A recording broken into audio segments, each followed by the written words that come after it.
Saya percaya tidak mudah untuk menerima kegagalan. Ada banyak orang yang gagal dan tidak bisa menerima kegagalan. Bahkan dia tidak bisa menerima kegagalan dirinya sendiri. Saya pernah membaca beberapa artikel tentang anak-anak sekolah yang melakukan bunuh diri, terutama di negara Jepang, hanya gara-gara mereka gagal. Bukan tidak naik kelas, tetapi gagal untuk mencapai apa yang menjadi ekspektasi mereka. Banyak orang tidak mau gagal dan tidak mampu menghadapi kegagalan. Tetapi juga ada kegagalan yang lain dalam menerima kegagalan, yaitu adalah kegagalan kita untuk menerima kegagalan orang lain. Kita gagal untuk menerima kegagalan orang lain, terutama kalau orang itu adalah orang-orang yang dekat dengan kita. Terutama kalau kegagalan mereka itu disebabkan karena mereka tidak menaati apa yang kita sudah nasihatkan kepada mereka. Kita sudah memberikan panduan, teguran, nasihat, mereka tidak hiraukan, dan pada akhirnya mereka gagal. Dan kita biasanya sulit untuk menerima orang-orang yang gagal karena ketidaktaatan. Tapi kita bersyukur Allah kita bukan seperti kita. Allah kita adalah Allah yang tidak pernah gagal untuk mengasihi orang yang gagal. Tema kita hari ini adalah kasih yang kekal untuk orang-orang yang gagal. Saya dan saudara, orang yang gagal, tetapi ada kasih Allah yang kekal, yang tidak pernah gagal untuk terus mengejar kita dan memulihkan kita. Mari kita membuka di dalam Mazmur pasal 103. Ini adalah salah satu mazmur favorit saya. Mazmur 103. Kita akan membaca ayat yang ke-8 sampai 18. Mazmur pasal 103 ayat 8 sampai 18. Kalau sudah menemukan, mari kita membaca secara bergantian. Saya akan memulai lebih dahulu ayat 8 sampai yang ke-18. Saya bacakan ayat yang genap. Begini bunyi firman Tuhan. Tuhan adalah penyayang dan pengasih, panjang sabar dan berlimpah kasih setia. Tidak selalu ia menuntut, dan tidak untuk selama-lamanya ia mendendam. Tidak dilakukannya kepada kita setimpal dengan dosa kita, dan tidak dibalasnya kepada kita setimpal dengan kesalahan kita. Tetapi setinggi langit di atas bumi, demikian besarnya kasih setianya atas orang-orang yang takut akan Dia. Sejauh timur dari barat, demikian dijauhkannya daripada kita pelanggaran kita.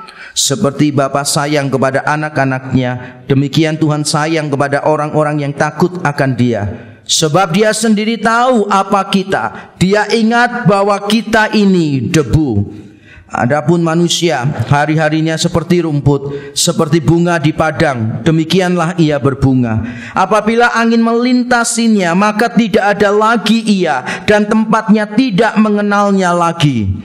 Tetapi kasih setia Tuhan dari selama-lamanya sampai selama-lamanya atas orang-orang yang takut akan Dia, dan keadilannya bagi anak cucu, bagi orang-orang yang berpegang pada perjanjiannya dan yang ingat untuk melakukan titahnya.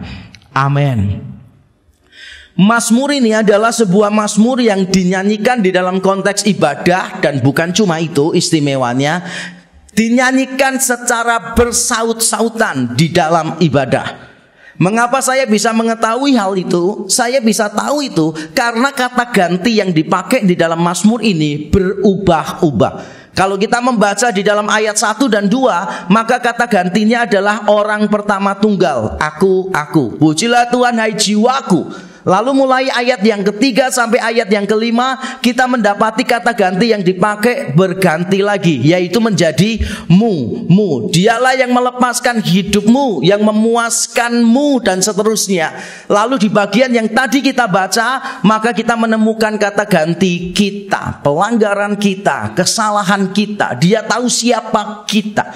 Sehingga kata ganti yang dipakai yang berlainan itu menunjukkan kepada kita sebuah konteks ibadah yang luar biasa indah, yaitu saling bersaut-sautan menyanyikan pujian.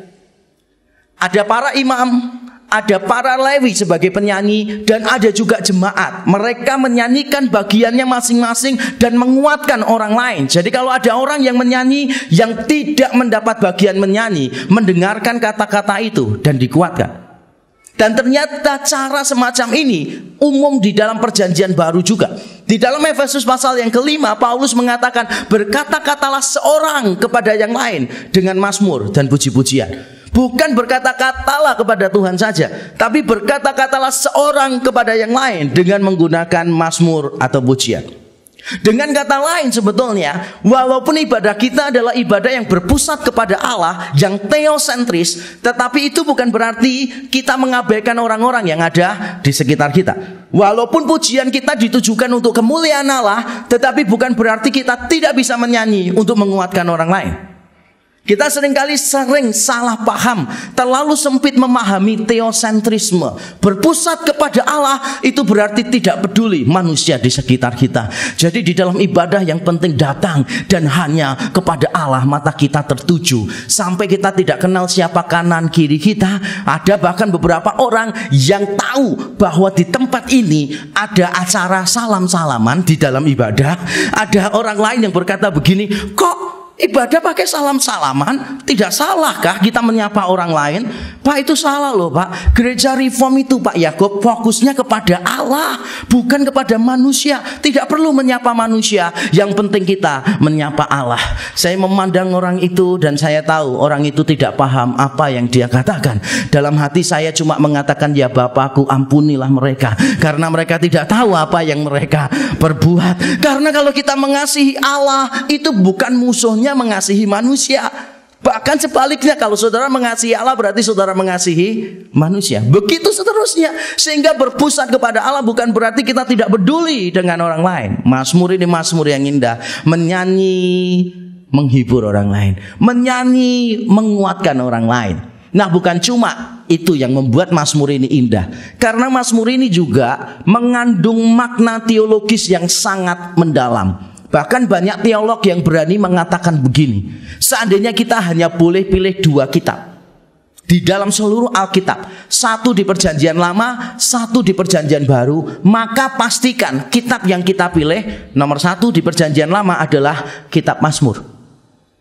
Di Perjanjian Baru surat Roma. Karena dua kitab ini membahas tentang penciptaan sampai kehidupan setelah kematian. Semua doktrin lengkap di cover oleh kitab Mazmur maupun surat Roma. Sehingga beberapa orang menyebut Mazmur dan Roma ini mirip miniatur Alkitab.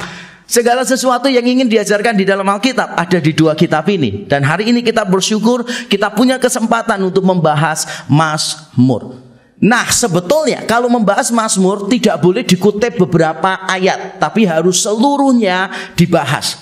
Tapi saya sengaja tidak melakukan itu karena keterbatasan waktu kita. Kita hanya fokus pada ayat yang ke-8 sampai yang ke-18. Dan kita akan melihat bagaimana Allah mengasihi kita. Nah, sebelum sampai ke sana, maka kita perlu tahu latar belakang dari Mazmur ini. Kalau kita sudah tahu bagaimana Mazmur ini ditulis, maka itu semakin membuat kita bisa memahami dengan lebih baik. Bukan cuma memahami, tetapi juga bisa memaknai dengan lebih baik. Yang pertama itu kita bisa memahami, yang kedua bisa memaknai. Misalnya kalau saudara tahu bagaimana kisah di balik lagu It Is Well With My Soul, it is well with my soul. Kalau saudara tahu lagu itu, maka saudara bisa memahami dan memaknainya dengan cara yang lebih baik. Dan mari kita mulai dengan latar belakang Mazmur 103. Latar belakangnya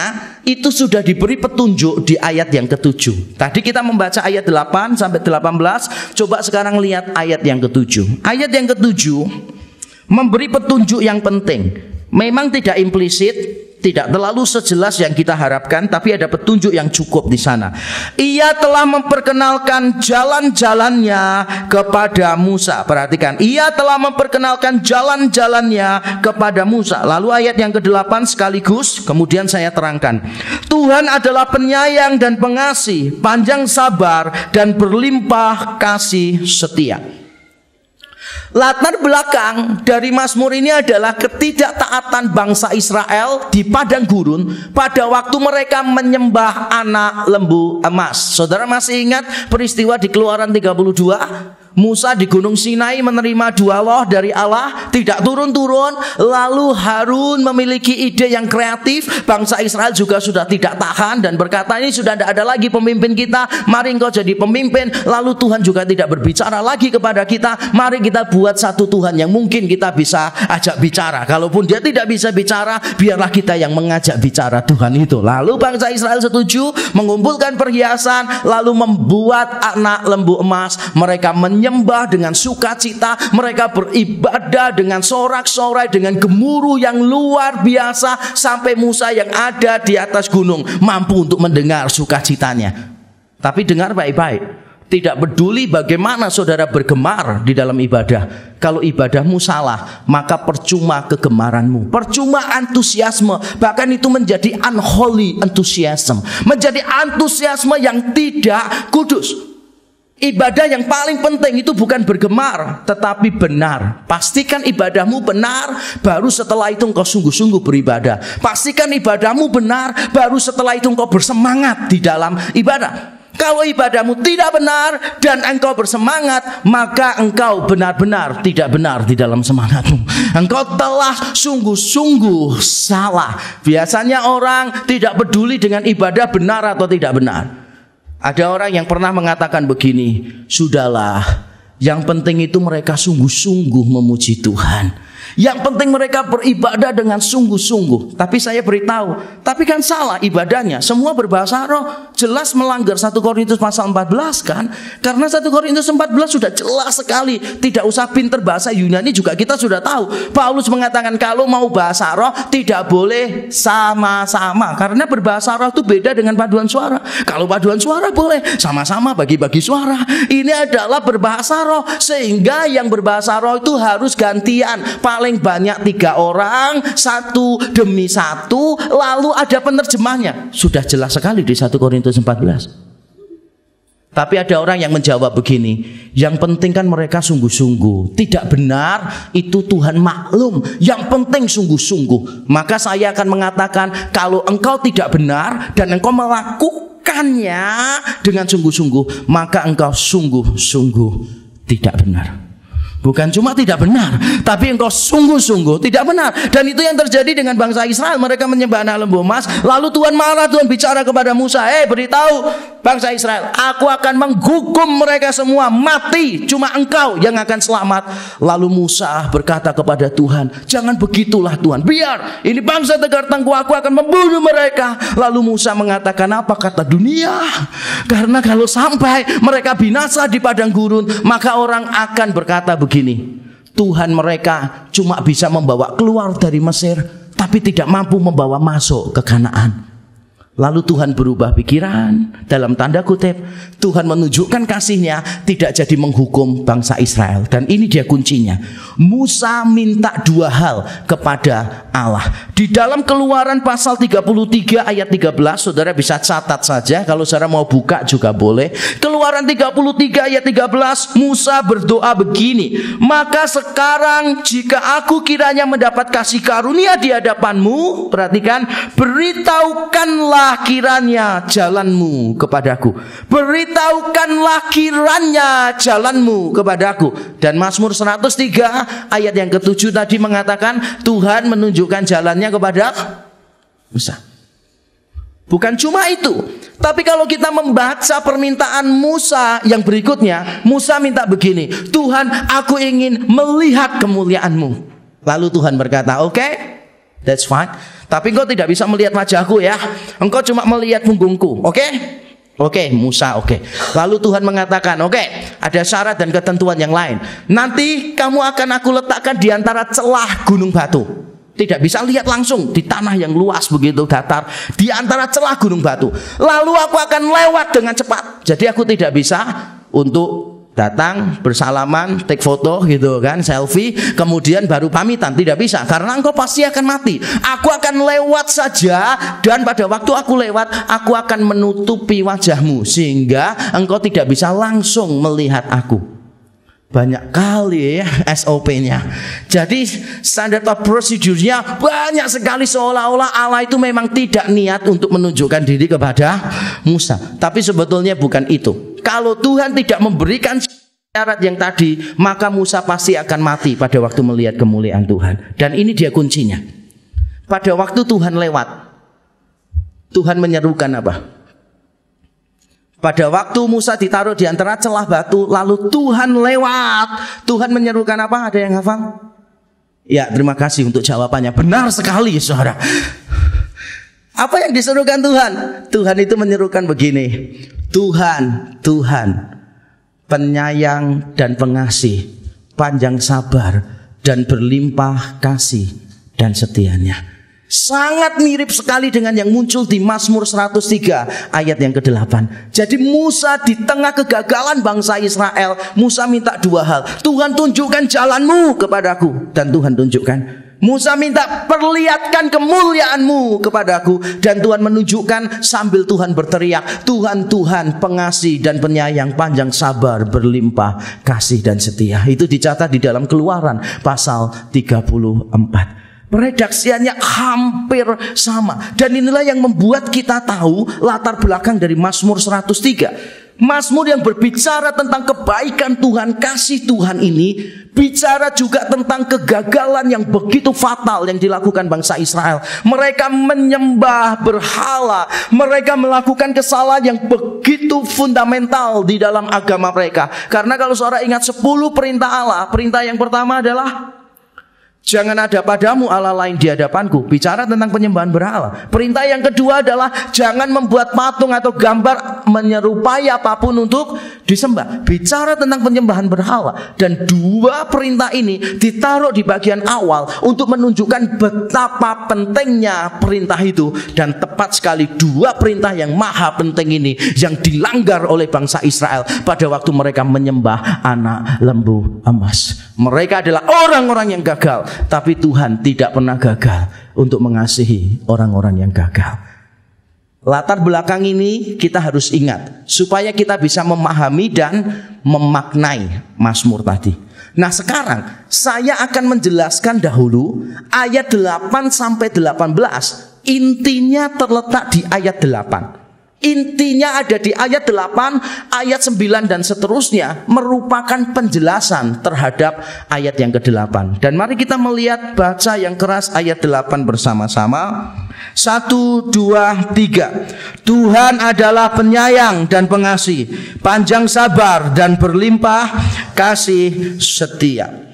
Ada 4 kata sifat yang dipakai di sana, yaitu Tuhan itu penyayang, pengasih, panjang sabar, dan berlimpah kasih setia. Saya yakin di dalam bahasa Indonesia tidak terlalu jelas apa artinya penyayang. Ada yang bisa memberikan usulan kepada saya? Penyayang itu artinya apa? Penyayang artinya? Gak tahu. Penyayang artinya apa? Jadi kalau misalnya saudara ini makan gitu kan, makanannya enak, saudara sudah kenyang, mau dibuang saudara merasa sayang gitu kan. Terus saudara makan lagi begitu. Saudara punya uang, orang lain butuh, saudara mau memberikan, saudara merasa sayang, lalu tidak jadi diberikan. Itu artinya penyayang. Terima kasih ya. Pintar sekali. Nah, di dalam bahasa Ibrani,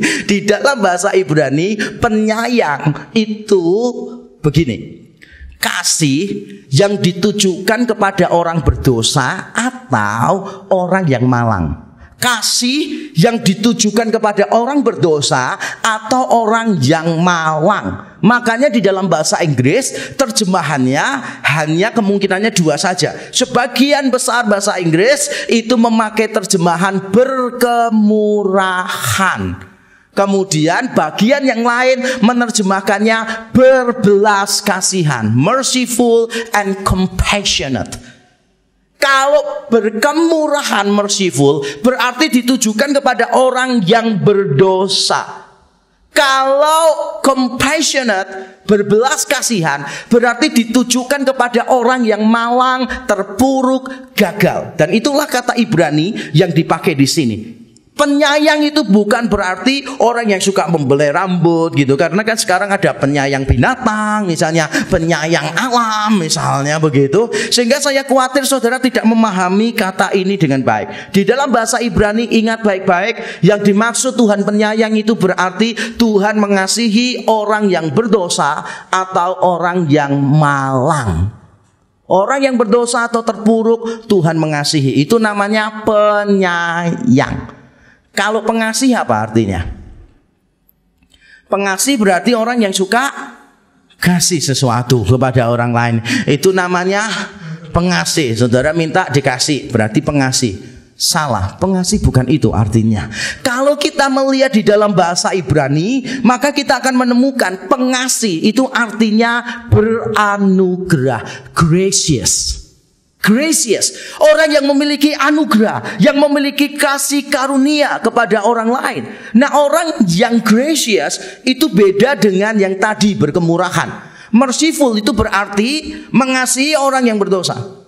Tetapi kalau gracious itu artinya begini, tidak pantas untuk menerima, tetapi diberi.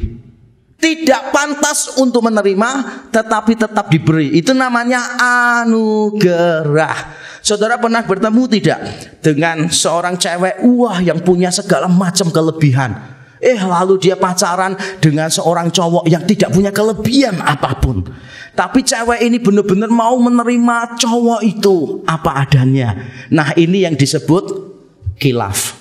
Bukan anugerah, itu khilaf. Nah, beranugerah itu berarti kita tuh ngerti orangnya ini tidak layak, tidak pantas untuk menerima, tapi tetap kita memberikan. Itu namanya beranugerah, gracious. Dan itulah Tuhan kepada kita. Banyak hal kita ini tidak pantas menerimanya, tapi kita menerima. Apakah kita pantas untuk mendapatkan kehidupan?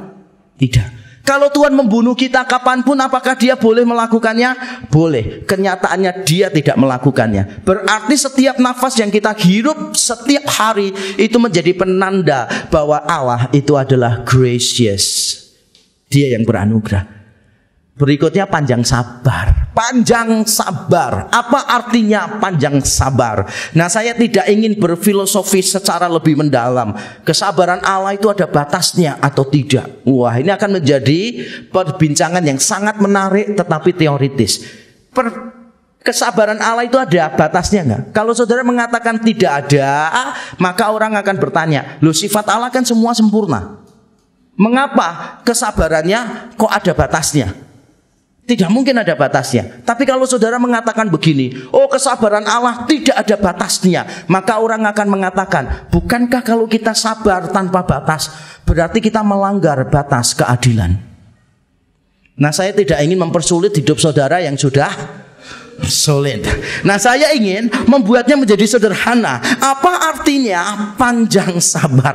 Panjang sabar itu artinya begini, lebih memilih menunggu orang lain bertobat daripada langsung menghukum. Lebih memilih orang lain, lebih memilih untuk menunggu orang lain bertobat daripada langsung menghukum. Orang sabar dengan orang cuek ada kesamaannya.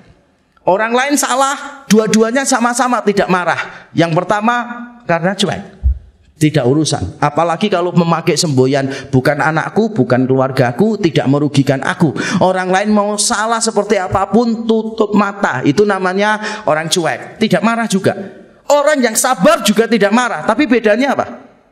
Kalau orang cuek, benar-benar cuek, orang itu mau bertobat, mau berubah atau tidak, emangnya gue pikirin. Itu orang cuek, bukan orang sabar. Tapi kalau ada orang yang sabar, berarti dia perhatian kepada orang itu, tapi dia lebih memilih untuk menunggu orang itu bertobat daripada langsung menghukum orang itu. Itu namanya panjang sabar.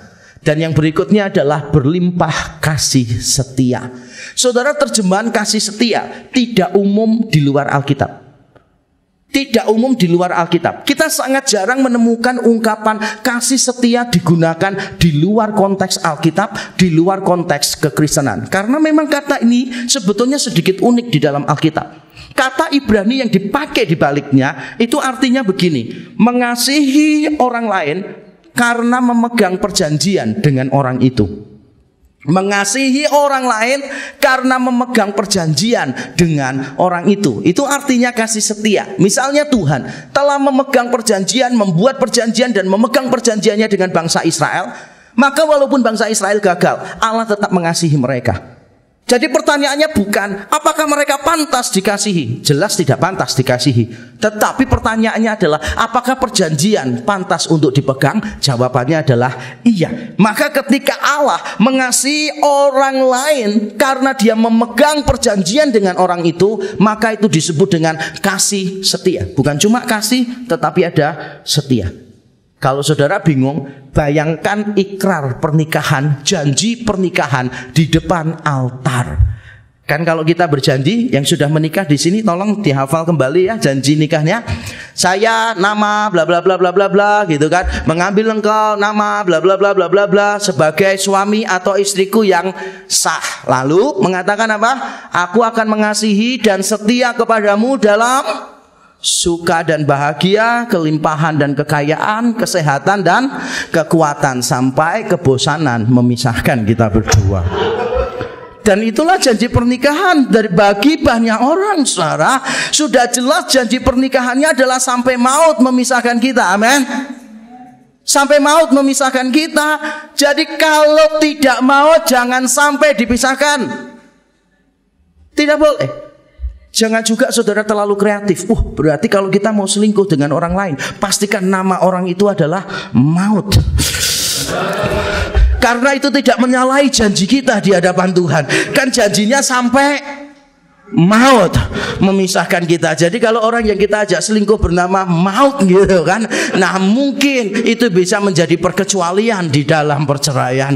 Saudara, saya yakin artinya bukan demikian. Ketika kita berjanji di dalam pernikahan, walaupun pasangan kita rasa orang ini begitu menjengkelkan, orang ini tidak pantas dikasihi, tetap ingat, engkau memegang perjanjianmu. Karena engkau memegang perjanjianmu, maka dia pantas untuk dikasihi. Saya ulang sekali lagi.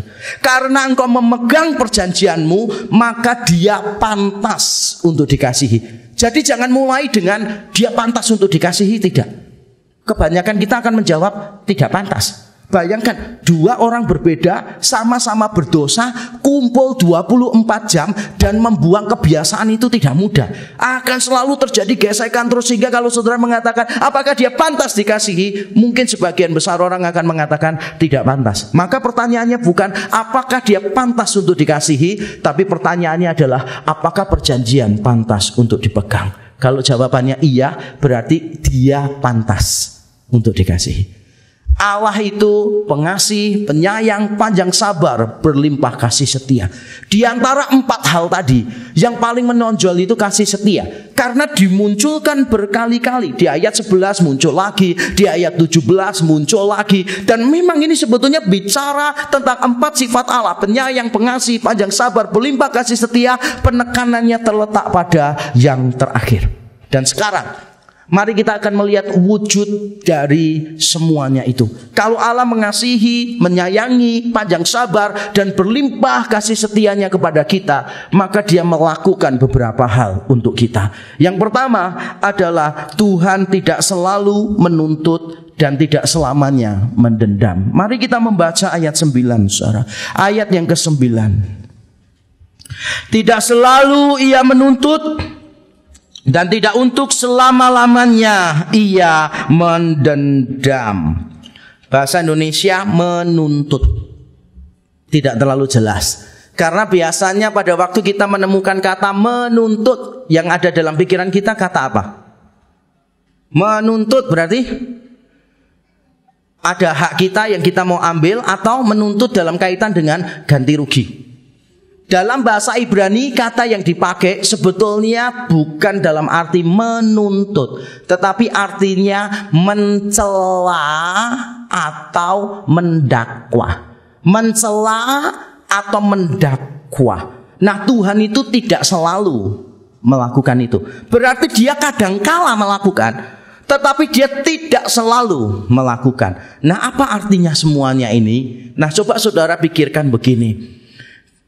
Kita ini kadangkala melihat orang lain gagal, kita lebih suka menjelaskan mengapa dia gagal, daripada memberikan dukungan kepada orang itu, daripada mencari solusi untuk kegagalan itu. Saya ulang sekali lagi. Ketika kita melihat orang lain gagal, kita cenderung untuk menjelaskan mengapa orang itu gagal. Celakanya, dia sebetulnya sudah tahu mengapa dia gagal. Daripada kita memberikan dukungan maupun mencari solusi untuk kegagalan itu. Dan saudara tahu, yang paling banyak melakukan kesalahan ini adalah para perempuan. Tapi bukan perempuan yang ada di kebaktian ini, yang lagi tidak ada di kebaktian ini. Mereka sering melakukan kesalahan ini. Kalau melihat anaknya gagal, suaminya gagal, yang dicari bukan solusinya, tetapi selalu mengupas tuntas kegagalan orang lain. Celakanya, sebetulnya orang lain sudah tahu salahnya di mana. Tapi kita ini cenderung sebagai perempuan, kita cenderung untuk mengulang terus gitu. Sehingga kalau ada orang lain itu merasa diliputi oleh perasaan bersalah, guilty feeling, lalu ada kepuasan di dalam hati kita. Pokoknya selama orang itu tidak merasa menyesal, kita akan terus mencela. Dan itulah yang biasa kita lakukan. Tapi saya sadar, dosa itu tidak mengenal jenis kelamin, benar ya? Bukan cuma para perempuan, tetapi laki-laki. Saya sering menemukan juga laki-laki yang kalau melihat orang lain gagal, dia tidak memberikan dukungan. Melihat orang lain gagal, dia tidak memberikan jalan keluar, tetapi dia mencela terus, mengatakan sudah diberitahukan salah. Nanti besoknya ketemu lagi, wah kamu kenapa bisa melakukan itu? Kamu salah. Padahal orangnya sudah tahu salahnya di mana, tapi terus dicela. Dan saya yakin saudara tidak akan mau diperlakukan demikian.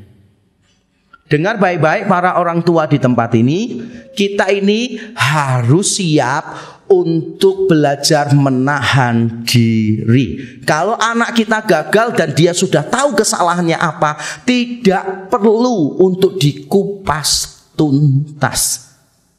Kalau dia sudah tahu, lebih bagus dia tahu tanpa kita beritahu. Kalau anak kita tidak sadar dia salah, baru kita kupas tuntas. Kalau sudah tahu, sudah berhenti mencela orang lain, cari solusi, berikan dukungan kepada orang itu. Ada seorang istri yang marah kepada suaminya, bisnis gagal, lalu berkata begini, "Papa, ini sudah saya beritahu dari enggak Pak, dari dulu saya bertemu dengan teman kongsiannya dia, saya sudah kasih tahu sama dia, mitra kerjanya, Pak hati-hati sama orang ini ya.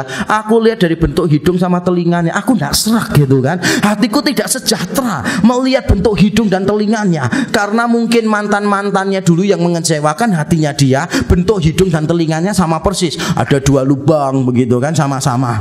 Nah mungkin karena trauma masa lalu memberitahu suaminya, meyakinkan tidak ada hubungan antara integritas dengan bentuk hidung dan telinga. Lalu akhirnya benar-benar ditipu oleh partner kerjanya, dan akhirnya istrinya menyalahkan terus menerus. Bangun pagi istrinya kalimat pertama, "Kok bisa sih Pak?" Besok pagi bangun, "Kok bisa sih Pak?" Terus gitu, "Kok bisa sih Pak kamu begitu? Kok bisa sih Pak kamu tidak nurut? Kok bisa sih Pak seandainya kamu nurut dulu begini-begini." Terus itu namanya selalu mencela. Tuhan tidak selalu mencela, dan Dia tidak selamanya mendendam. Apa artinya mendendam? Sebab kalau diterjemahkan tidak selamanya mendendam, berarti mendendam enggak? Tidak selamanya mendendam kan berarti mendendam kan ya? Cuma tidak selamanya. Sebetulnya yang lebih tepat bukan mendendam, tetapi menyimpan kemarahan.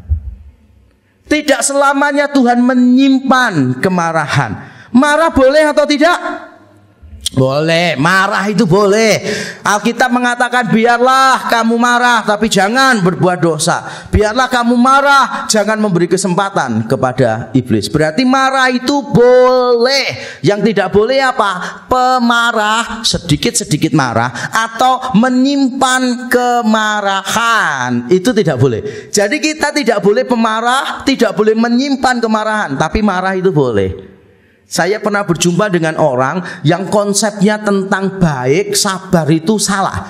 Jadi diskusi dengan saya, dia bilang begini, "Pak Yakub ini pernah marah nggak sama keluarganya, sama jemaatnya?" "Pernah."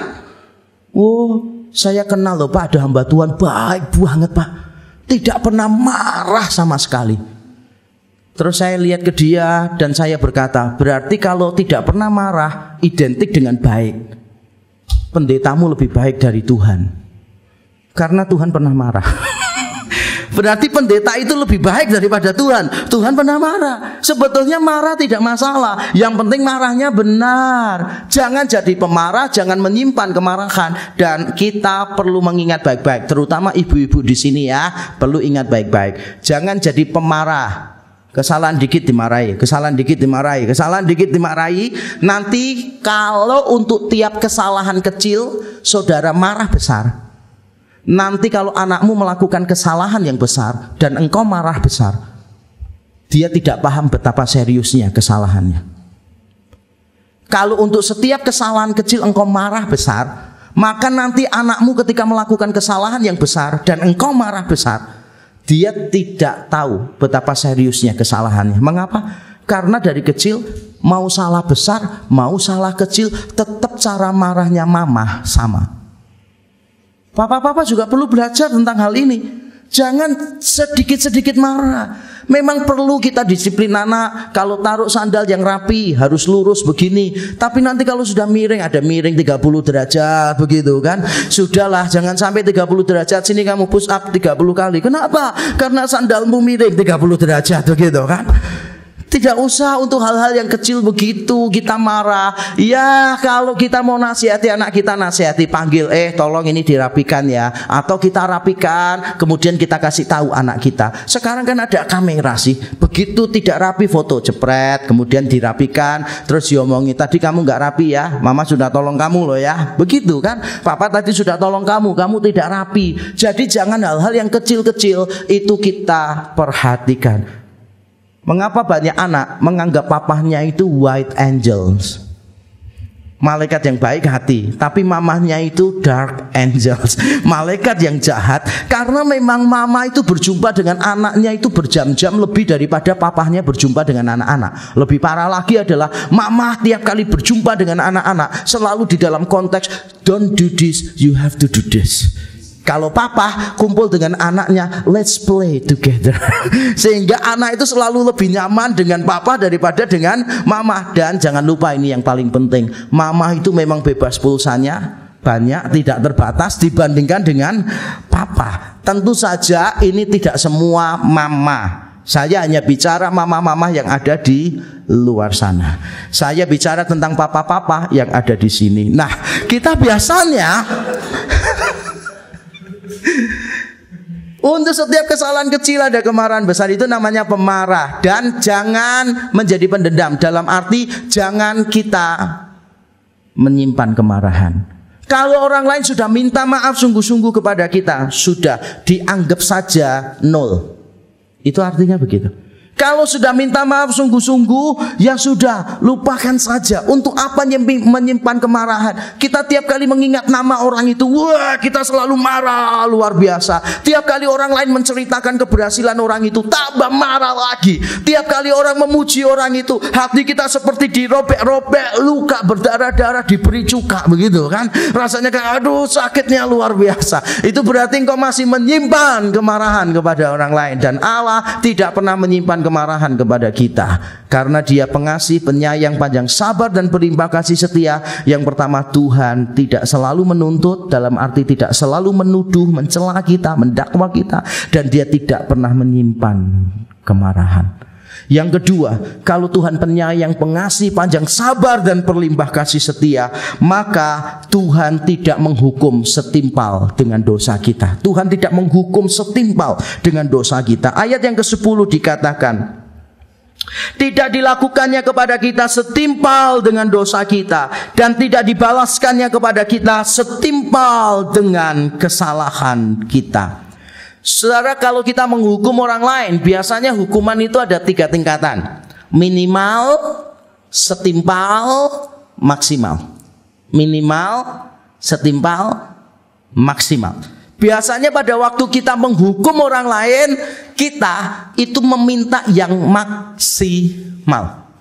Tiga-tiganya ini tetap dalam koridor adil. Makanya kalau kita melihat KUHP bahasa-bahasa hukum, maka saudara akan menemukan kata sebanyak-banyaknya. Berarti itu bicara tentang maksimal. Kalau ada hukumannya atau sekurang-kurangnya misalnya, itu merupakan batasan. Jadi di dalam batasan tadi, saudara mau pilih manapun tetap adil. Mau pilih hukuman minimal, saudara tetap adil. Mau pilih hukuman yang setimpal, tetap adil. Mau memilih hukuman yang maksimal, tetap adil. Allah kita itu memilihnya adalah di bawah setimpal. Kalau Allah menghukum kita setimpal dengan kesalahan kita, maka saya yakin tidak ada di antara kita yang masih ada di tempat ini sekarang ini. Bayangkan Ananias dan Safira ingin dipuji lalu bohong. Wah, kombinasi yang mematikan. Ingin dipuji lalu bohong. Ditanya, benarkah kamu menjual seluruh asetmu harganya sekian? Iya benar, benar semua yang kamu berikan ini adalah seluruh penjualan. Iya, langsung mati, mati. Pasangannya datang ditanya, benar, benar, mati. Kalau tiap kali bohong mati, tiap kali mau sombong mati. Saya yakin saudara, tidak ada orang yang berdiri di atas mimbar ini, tidak ada orang yang duduk di kursi saudara. Gereja ini pasti kosong. Siapa di antara saudara yang tidak pernah sombong, yang tidak pernah bohong? Siapa yang tidak pernah bohong di sini? Gak berani ngangkat tangan, ngangkat mati, gitu kan? Gak berani. Kalau tiap bohong mati, susah. Saya pernah ditanya orang, mengapa Allah di perjanjian lama itu suka marah dan Allah di perjanjian baru itu penuh kasih? Saya bilang, pengamatanmu tampaknya perlu dikoreksi. Pengamatanmu keliru. Karena Allah di perjanjian lama dan perjanjian baru sama-sama memberi anugerah, sama-sama menghukum. Iya, tapi Allah itu sering menghukum di perjanjian lama. Kalau di perjanjian baru itu jarang. Ya, karena Allah itu belajar dari pengalaman, tambah tua tambah dewasa, begitu kan? Ya tidak mungkin lah Allah tambah dewasa belajar dari pengalaman gitu. Allah kita selalu sama, amin. Dulu sampai sekarang ya dia tetap sama. Sebetulnya dia Allah yang beranugerah. Kalau dia tidak beranugerah, Adam dan Hawa mati sejak awal. Kalau dia tidak beranugerah, tidak ada satu orang Israel pun yang bertahan hidup sampai sekarang. Tidak. Kita juga tidak akan bertahan hidup. Semua manusia tidak akan bertahan hidup. Tuhan itu tidak menghukum setimpal dengan kesalahan kita. Saya bersyukur luar biasa. Tapi saya juga punya pertanyaan. Kalau memang tidak setimpal dengan kesalahan kita, apakah itu mengorbankan keadilannya? Apakah itu mengorbankan keadilannya? Bukankah kita seringkali mengatakan, aku ingin orang itu dihukum setimpal dengan perbuatannya. Kalau tidak setimpal, kita langsung mengatakan apa? Tidak adil. Ini adalah konsep yang keliru. Mau hukuman minimal setimpal maksimal, tetap dalam koridor adil. Tapi perhatikan baik-baik. Kalau engkau memberi hukuman maksimal, kalau engkau memberi hukuman setimpal, maka engkau cuma dapat adil. Tapi kalau engkau menghukum kurang dari setimpal, maka bukan cuma adil, tetapi engkau juga diberi predikat baik. Dan saya akan memberikan contoh kepada saudara. Saya pernah parkir di sekolah anak-anak saya, menunggu mereka keluar dari kelas. Lalu tiba-tiba, saya sudah parkir lama sekali di sana. Tiba-tiba ada seorang sopir itu mau mundur, mobilnya kena di mobil saya. Lalu kami berdua keluar dan saya tanya, Pak, ini kena ya Pak ya? Oh ya, kena, maafkan saya Pak, ini mobilnya baru, saya baru pakai ini Pak, minibusnya ini saya baru pakai, minta maaf ya Pak ya. Ya, minta maafnya saya maafkan, tapi tetap Bapak harus bertanggung jawab terhadap kesalahannya Bapak. Bapak harus membayar kerugiannya. Lalu dia tanya, saya bayar berapa Pak? Saya tanya balik, menurut Bapak berapa kerusakan begini? Dia bilang, ya 500.000 lah Pak. Saya tahu pasti di atas 1 juta. Tapi oke lah, saya mengatakan oke Pak, 500.000. Berarti Bapak nanti ganti ya 500.000. Dia bilang, Pak, saya 500.000 tidak bisa Pak, saya cuma sopir Pak, saya bayar Bapak 300.000 bagaimana? Saya bilang oke, saya tidak keberatan, Bapak bayar 300.000. Lalu dia bilang begini, Pak, tapi saya tidak bisa bayar langsung 300.000, saya cicil ya 3 kali 100 ribuan. Saya baru mau bilang boleh mencicil pagi, siang, malam 3 kali kan gitu. Dia bilang nanti saya cicil ya Pak ya 3 kali, besok yang 100.000 saya kasih. Besoknya benar saya tidak datang ke sekolah, tapi dia datang dan dia menitipkan uang itu kepada salah satu anak saya. Berarti saya tahu sopir itu bertanggung jawab. Lalu besoknya saya berjumpa dengan dia dan saya beritahu dia gini, Pak, yang 200.000 tidak usah dibayar lagi. Saya terima yang 100.000. Saya sengaja tidak kembalikan 100.000 kepada Bapak supaya Bapak belajar bertanggung jawab atas kesalahan Bapak. Lalu saya tanya, Bapak belajar apa dari kesalahan Bapak? Karena saya tidak mau saya memberi kemurahan, Bapak anggap murah sehingga Bapak tidak hati-hati dan orang lain mengalami nasib yang sama dengan saya. Oh ya, nanti saya akan lebih hati-hati Pak, begini-begini. Oke, 100.000 saya ambil. Menurut saudara, saya adil atau tidak adil? Bingung jawabnya. Adil atau tidak adil? Adil, saya adil. Kalaupun saudara mengatakan begini, wah tapi kan rugi. Ya itu keputusan saya kok untuk dirugikan. Ya berarti tidak masalah. Kalau saya tidak menuntut dia kan juga tidak masalah kan. Saya yang dirugikan kok. Nah seperti itulah Allah dengan kita. Ketika saya tidak menuntut setimpal, saya adil. Tapi bukan cuma adil, saya ini baik nggak? Baik. Mau tujuan saya cerita supaya saudara tahu kalau saya baik, ya kan? Nah, saya ini baik, bukan cuma adil tapi baik gitu loh, saudara. Inilah perlakuan Tuhan kepada kita. Harusnya itu kita dihukum setimpal, tetapi Tuhan tidak selalu menghukum setimpal dengan kesalahan kita. Amin. Tetap ada hukuman, tapi tidak setimpal. Yang ketiga, saudara, wujud kalau Tuhan penyayang, pengasih, panjang sabar, dan berlimpah kasih setia adalah Tuhan menjauhkan pelanggaran kita. Mari kita membaca ayat yang ke-11 dan 12. Dengan cepat saya bacakan. Tetapi setinggi langit di atas bumi, demikian besarnya kasih setianya atas orang-orang yang takut akan Dia. Sejauh timur dari barat, demikian dijauhkannya daripada kita pelanggaran kita. Tadi ada kata dosa, kesalahan di ayat 10. Sekarang kita diperkenalkan dengan istilah lain, yaitu pelanggaran. Ada beda antara dosa dan pelanggaran. Paulus menjelaskan di Roma pasal 4 dan 5. Dia mengatakan sebelum ada hukum Taurat sudah ada dosa, tapi belum dianggap pelanggaran. Saya ulang sekali lagi. Sebelum ada hukum Taurat sudah ada dosa, tetapi belum dianggap pelanggaran. Berarti pelanggaran itu ketika seseorang menabrak aturan. Saudara tidak melanggar belum tentu saudara tidak bersalah. Mari kita ngambil contoh dari peraturan lalu lintas. Naik sepeda motor 20 tahun yang lalu tidak memakai helm, melanggar atau tidak? Tidak. Salah atau tidak? Tetap salah itu, tetap salah. Karena pada saat saudara tidak pakai helm, saudara membahayakan dirimu. Naik sepeda motor jatuh, kepala terbentur di jalan, mesti rusak salah satu. Entah jalannya, entah kepalanya, tetap rusak. Berarti ketika saudara naik sepeda motor dan tidak pakai helm, berarti saudara melakukan kesalahan. Tapi dulu tidak ditilang. Mengapa? Karena belum ada peraturannya.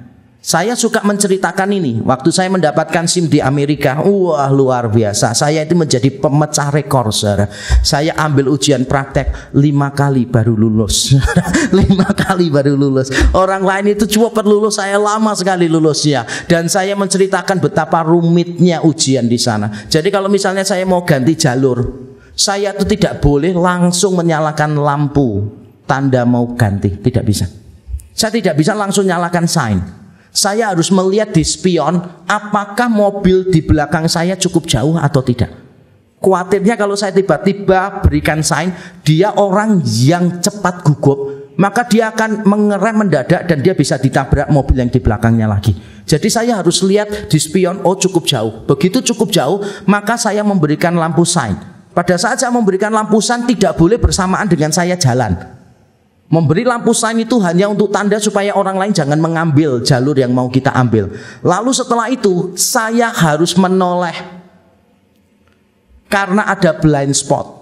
Kadang-kala kita cuma lihat di spion tidak ada mobil, pada waktu kita mau lewat ternyata ada mobil di sana. Itu namanya blind spot. Jadi saya perlu lihat. Begitu saya lihat memastikan tidak ada blind spot, baru saya jalan. Dan itu akan saya ulangi. Kalau saya dari kiri mau ke kanan pindah 4 jalur, maka saya akan memulainya lurus, belok, lurus, belok, lurus, belok, lurus, belok. Kalau orang Indonesia kan sakti. Hebat banget.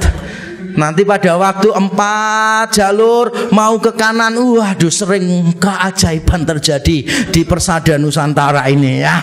Jadi 4 belok kanan, itu kok bisa loh yang paling kanan nanti ngambilnya kiri, bener ya?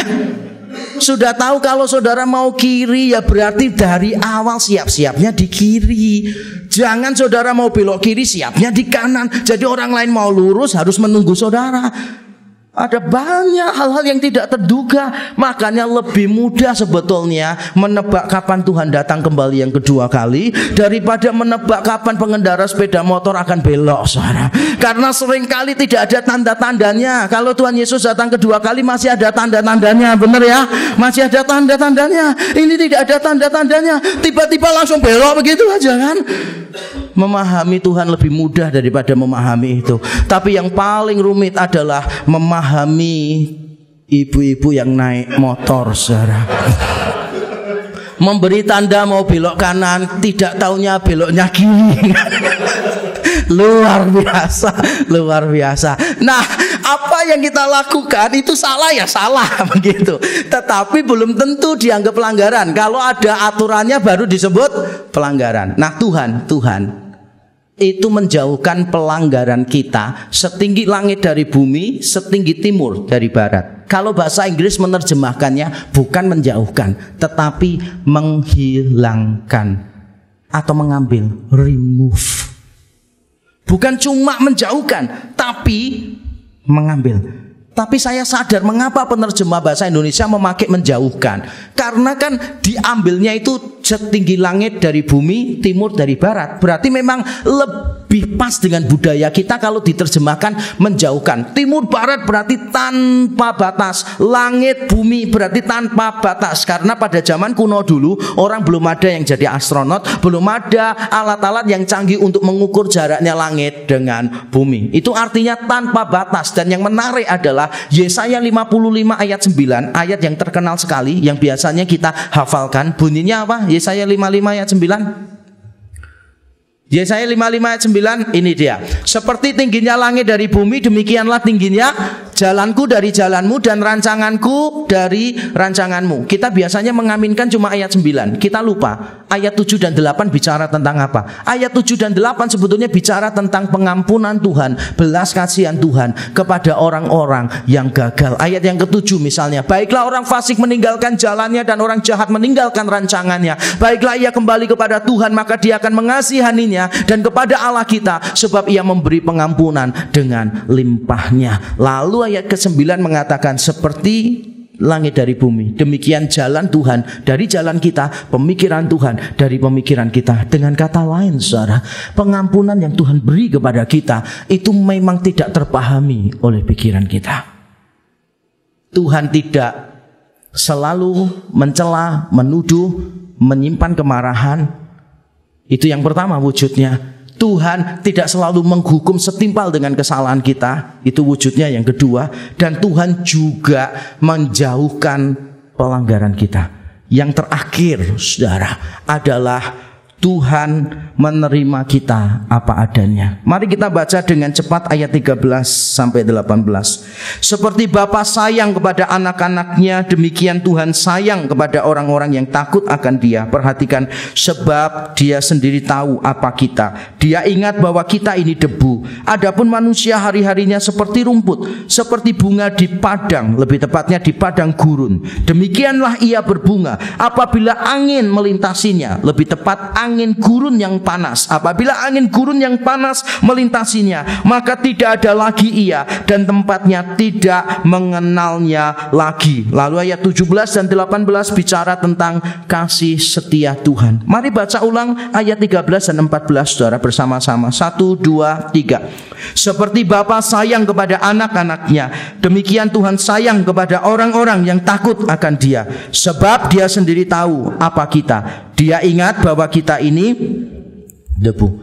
Ayat yang mengagetkan sekali. Seperti Bapa sayang kepada anak-anaknya, demikianlah Tuhan menyayangi kita. Sebab Dia tahu semua prestasi kita. Tidak.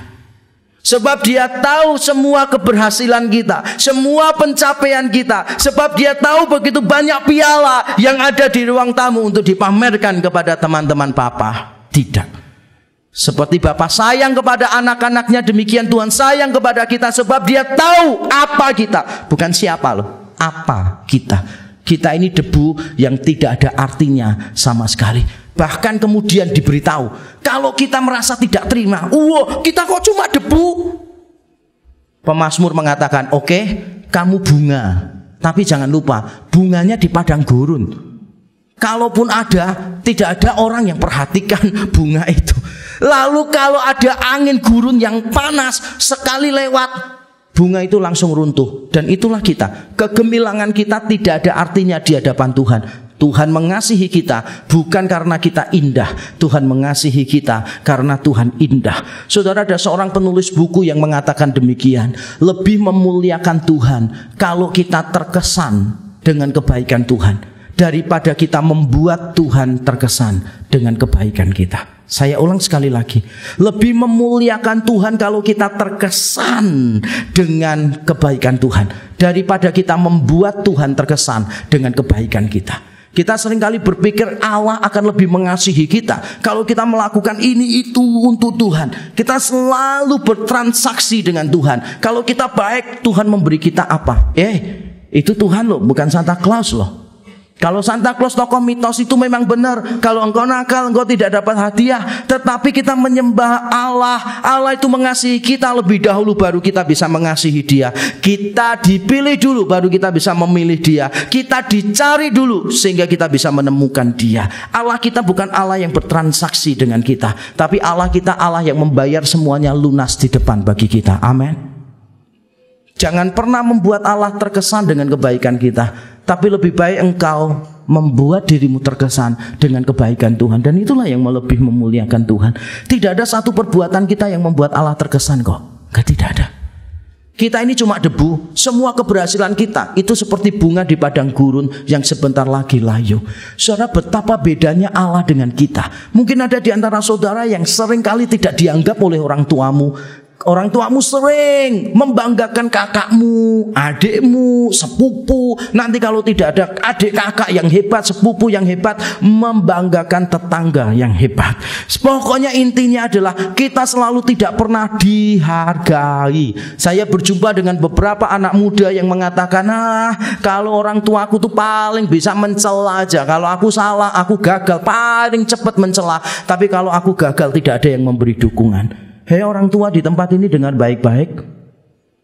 Momen yang anakmu paling membutuhkan engkau adalah momen ketika mereka gagal, bukan pada waktu mereka berhasil. Kegagalan adalah momen di mana orang tua harus datang pertama, memeluk anakmu dan berkata, I'm proud of you, never give up, I get your back.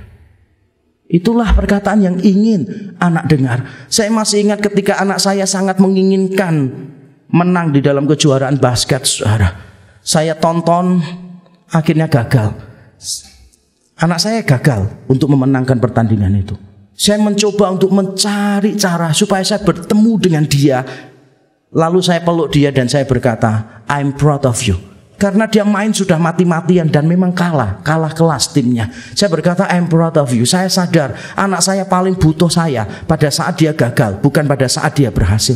Tapi berapa banyak di antara kita orang tua, kita memperlakukan anak sesuai dengan prestasi, pencapaian, gelar, piala yang didapat oleh anak-anak kita. Berapa banyak kita membanggakan anak A di depan anak B, tanpa kita tahu bahwa sebetulnya anak B itu punya sesuatu juga kok, kelebihan yang Tuhan beri kepada dia, tapi bukan akademis, bukan sesuatu yang membanggakan, tidak bisa dilombakan. Dan itulah kesalahan orang tua. Kita tidak bisa mengasihi anak kita apa adanya. Ada anak itu selalu dimarahi, dapat nilai ujian 50 dimarahi. Kamu tuh bodoh banget gitu. Mama lo seumur hidup tidak pernah remedi. Keluarganya mama tidak ada yang pernah remedi. Ini pasti mama tahu dari mana kamu bisa dapat remedi. Pasti dari keluarga papamu. Lalu anaknya balik lagi ujian, dia bilang gini, mah puji Tuhan mah nilainya 70. Mamanya masih marah, kok cuma 70 sih? 70 itu japres, jalur ngepres. Bukan jalur prestasi, japres yang lain. Mama minta kamu japres, jalur prestasi 90. Sudah 50 mati-matian belajar yang memang kemampuannya bukan di akademis loh saudara. Sudah mati-matian belajar cuma bisa 70 ya dihargai. Tidak, tetap dimarahi. Akhirnya anaknya suatu ketika datang dan dia berkata, "Mah, puji Tuhan, tadi ulangan dibagikan dapat 90. Wah, mamahnya langsung peluk dia. Nah, ini dia anaknya mama gitu. Tadi ulangan apa? Matematika 30, fisika 30. Yang lain 30 begitu kan. Jadi semuanya total 90. Apakah engkau akan menyayangi anakmu hanya gara-gara dia berhasil? Apakah engkau hanya akan menyayangi orang lain karena orang itu membanggakan engkau? Tidak. Karena Allah memperlakukan kita bukan berdasarkan what you have achieved, what you have done for Him, tetapi Dia mengasihi kita for who He is and who we are. Walaupun kita ini debu, walaupun tidak ada artinya apa-apa, tapi Allah tetap mengasihi kita. Nah, hari ini saya menantang setiap kita, saudara.